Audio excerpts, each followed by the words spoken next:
Talking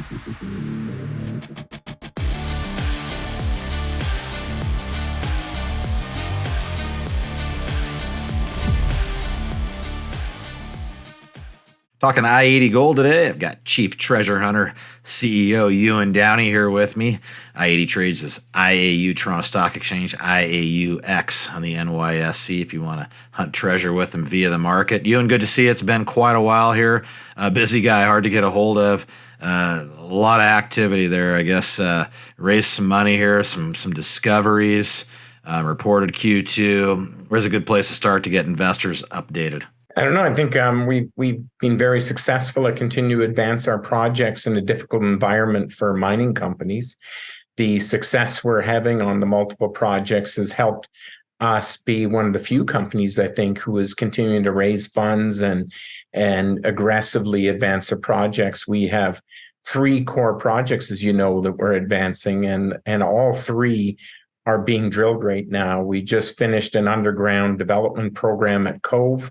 So the underground drill program is well underway, and we're just starting to ramp up our mining operations at Granite Creek to a full-time basis of mining. So the projects are advancing very well. As you mentioned, we've made, I think, 7 new discoveries in the last just over a year at Ruby Hill.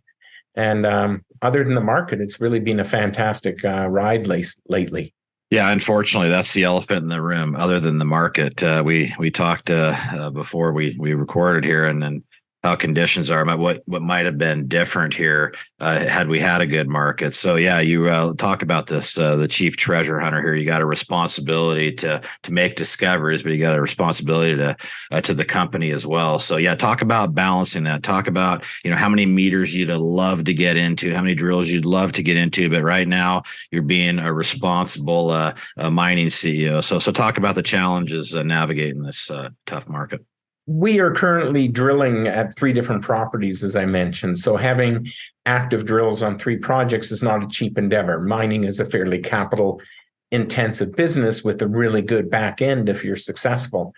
And so we have 1 drill going underground at Cove, getting ready to start adding drills, but really, we should have 3 going right now. We'd like to have 3, so we're just slowly ramping up the underground program there, just to make sure we don't blow through our treasury in 2 months. We're trying to make sure we keep it extending out. We're also we've got 2 or 3 drills going right now at Ruby Hill. Probably prefer to have 5, but it's still going in.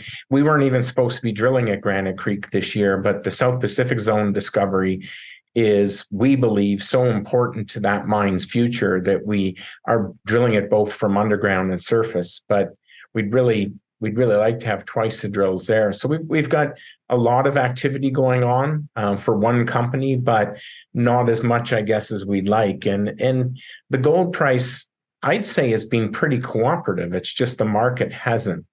In a raising interest rate environment, you typically expect to see gold well below, I think, 1,700, based on how fast they've raised interest rates here. Normally, gold price there's an adverse effect on it.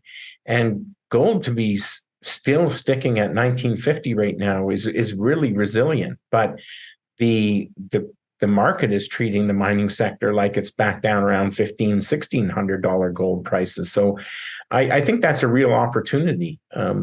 We're flirting within 5% of all-time highs in gold price.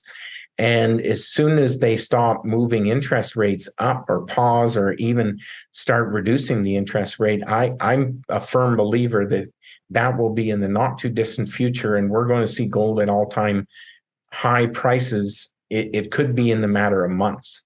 Yeah, I would imagine if that's the case, this environment gets a little better, especially for a lot of these explorers that can't raise money. So again, you've been instrumental in raising money here. Things are going your way. Let's build a message here for investors looking to do some treasure hunting through your symbol. You mentioned all the reasons to buy. The stock's held up nicely, but there is an opportunity here. So yeah, talk to the people that are on the fence that are waiting for what you just called. It might be an immediate upside in gold here. What do they get with the treasure hunt with Ewan Downie and i-80? Well, with i-80, you get exposure, 100% US exposure. We are a 100% US company. There is only 3 pure play, which means companies that produce only in the United States. There's only 3 of us. We're the largest of those 3 with the largest resource base and the most significant growth profile. Our target is to become the second biggest gold producer in the United States over the next 5 years with the development of our projects. And that will put us in the mid-tier category. And companies in that category in the market today are trading at 6-7 time multiples, up to 10 time multiples of what we are. So I believe there's a tremendous opportunity in development stage companies like ours, because we've actually been hit the hardest in the market, other than the explorers that don't have the cash. But the producers have held up better than the developers. And we are developing multiple mines that are already permitted. That's one of the big risks in mining. The fact that we have permits puts us ahead of most companies. And all projects are in Nevada, and Nevada is ranked by the Fraser Institute as the #1 district in the world for mining. Okay, certainly a lot to pay attention to. We'll keep our eye on the wire and look forward to checking back in. That's Ewan Downie. He's the CEO over at i-80 Gold, IAU, Toronto Stock Exchange, IAUX, NYSE in the States. Ewan, appreciate that in-depth update, and we'll certainly look forward to checking back in as you have some more news to report to the market. Yeah, thanks. Look forward to talking to you again.